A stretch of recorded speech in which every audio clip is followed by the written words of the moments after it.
Le cégep, c'est le moment où on s'expose à tout le potentiel que tant de gens ont dans toutes sortes de disciplines et disciplines artistiques. Alors, c'est vraiment un très beau moment pour saisir la complémentarité de tous les êtres humains, finalement, et la force de cette humanité qui nous constitue après. Si j'avais à décrire le cégep pour moi en un mot, j'aurais besoin d'un nom et d'un adjectif, c'est conscience sociale. Je suis arrivée au cégep, j'étais encore adolescente et vraiment le contact et les apprentissages au niveau du cégep, les cours, les formations, ça m'a permis en tout cas d'incarner davantage la place que je voulais jouer dans la société dans laquelle j'évolue, le rôle que je voulais jouer, la contribution que je voulais apporter. C'est vraiment une prise de conscience qu'on n'appartient plus seulement à notre famille ou à un petit groupe d'étudiants, mais à l'ensemble d'une société, d'une collectivité. Ça, c'est vraiment au cégep que moi, j'en ai pris conscience. Le cégep a changé ma vie parce qu'il m'a donné d'abord une solide formation rigoureuse en sciences. Nous sommes les premières générations à avoir eu accès à des études supérieures à l'université et le cégep était le corridor qui nous y conduisait. Ça m'a aussi permis d'avoir contact avec les premières lectures en philosophie, Descartes.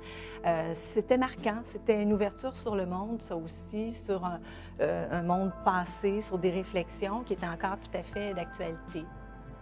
Il y a eu beaucoup d'éléments déterminants. La profession que j'ai eue comme pharmacienne, elle m'a permis d'être entrepreneur, ce dont je suis très fière aussi parce que ça aussi, on n'a pas encore tant de femmes entrepreneurs que ça.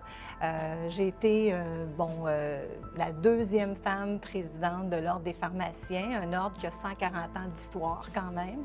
Je pense qu'il y a eu une partie de confiance que le cégep nous a donnée en nous. Il donnait à beaucoup de jeunes à ce moment-là une confiance dans leur capacité de participer au monde et de l'influencer, de le changer un peu.